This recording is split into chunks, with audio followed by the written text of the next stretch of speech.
So it's my turn. Is the counter on? Yes. Now, when it gets to 1 minute, you tell me, because I won't see it, because I try to look at you. Now there has been a lot of talking and discussion from the heart, also from the brain, political messages and so on. You've heard my commissioner. I think he has put the thing into a policy context which probably allows me to skip most of the slides that I have prepared for my presentation. I am a person responsible for a financial program, so we finance projects, and this brings me, even though I don't do the hard work on the ground, brings me constantly in contact with the people who do the real work, and I tend to be rather on the practical side. So I will try to post 2 proposals, if you want, for your consideration. So this is the policy context. One of the slides that we can easily skip. This is again a very complex slide that shows you what is the biodiversity strategy about. And we are in the first box, mostly in the first box, which is what we call target 1. So if you want to run a competition for a post in DG Environment, you better learn each and every target by heart, otherwise you don't stand a chance. This is the description, if you want, of this famous target 1, which is nature conservation. If you want to turn it into practical terms, for those who live in Europe and are aware of it, but also for those who live outside and have heard about it now several times, it is about 2 pieces of legislation, the Habitats and the Birds Directive, and in particular about the setting up and the management of the Natura 2000 network. Now, what we pretend, probably a bit too ambitiously, is that Natura 2000 is the largest and most revolutionary example of nature conservation in a coordinated fashion in the world. In terms of number of sites, more than 26,000. In terms of coverage, you've heard the figures. We're talking about 18% of the terrestrial part of the European Union, and so on. So this is Natura 2000 today in geographical terms. You can see all this sort of disease in the format of blue areas. This picture obviously did not take into consideration because it has been prepared before Croatia joined the European Union, but now we have another piece coming in, and Croatia just sent a few days ago their list of sites. So they are in since July as a member state, and right after they're joining the Union, they have done the homework. And it's an impressive, apparently, list, the one that they have sent in. You remember our representative of the government, of the Spanish government, saying that they have 27% of their territory in these blue sites, and look at Spain. Now, these are the sites, but I want to invite you to consider that we call it a network. And we don't stop, the network does not stop at the level of the sites. So the whole element of connectivity is part of the network, even though it has never been mapped, if you want, with a GIS tool. My assumption that in a country like Spain, with 27% of its territory inside the Natura 2000 site, if you add the connectivity, you probably easily reach 30–40% of Spain being Natura 2000. Now, how much biodiversity remains outside this big chunk of Spain? Yes, there is some, of course, but there is work for generations to make sure that we ensure the protection of that biodiversity and nature that we have set aside within Natura 2000. So the connection with wilderness, a similar map of Europe. Now, I couldn't put the 2 slides together, but it's pretty easy when you get the presentation to do the homework yourself.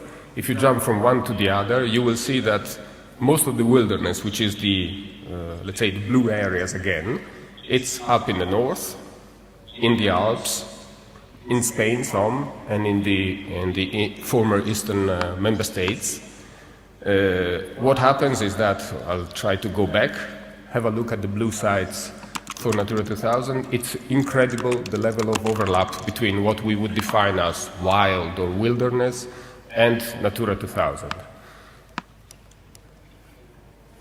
So we were called by the European Parliament to think about it, and we issued recently a set of guidelines to manage wilderness in Natura 2000, showing that even though the Habitats Directive does not speak explicitly about wilderness, we do recognize that these are the gems of the crown. So Natura 2000 is the crown, and the wilderness inside Natura 2000 are the most precious element of it, but the two things together, they are the same thing.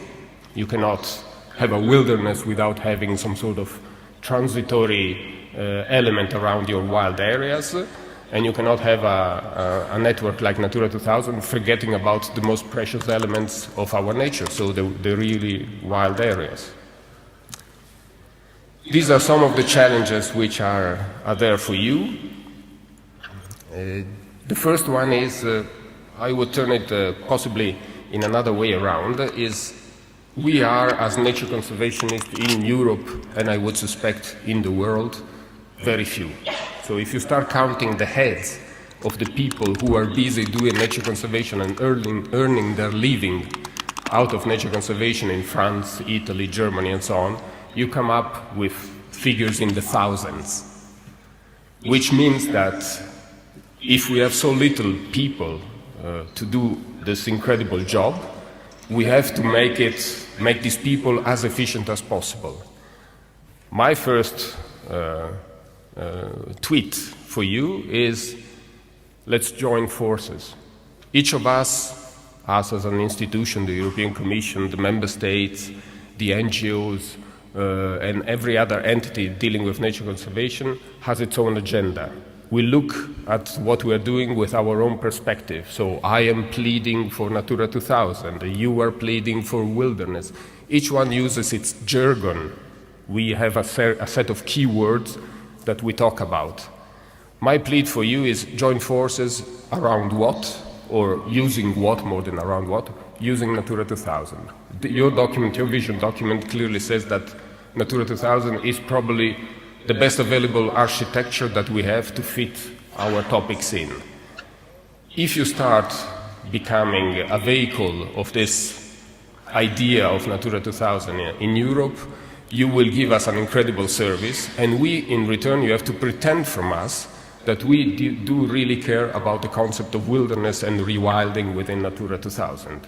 The two things together will make us much more powerful than simply meeting every now and then in a meeting like this. And we will probably strike the final goal, which is making nature conservation, wilderness and whatever, a standard feature of everyday's life for our European citizens, and probably also beyond it. The last element in these challenges is, again, for you. The European institutions are very good in legislating, so we impose laws. We are bringing member states to court. It's a powerful tool. We give some money, you will see now in the next and final slides. But I think personally we are not very good in communicating. And you can see also the level of appreciation that citizens have of Europe today in Europe. It's not that good. But for nature and environment in general, citizens are still expecting from Brussels a lot. The problem is that we are not very good or very powerful. We have very few people as well in Brussels to communicate. While you guys, you are incredibly more powerful than we are in communicating. So use your communicating power to deliver us a service, so we can do the rest of the job together with you and for you if you want, again with this idea of joining forces.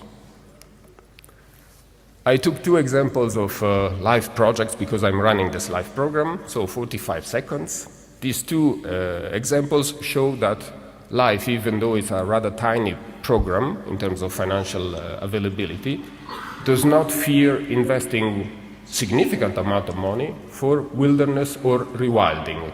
And here you have one in the Carpats, and I think the people of the project are around, and one up in Finland. You can click in the presentation at this hyperlink, and you can get the whole story about these two projects. And if you want more information about the various elements I just described, these are the elements. So, final tweet, please talk in your business about Natura 2000. It's an impressive attempt to really set the scene for many, many years. But we could lose it.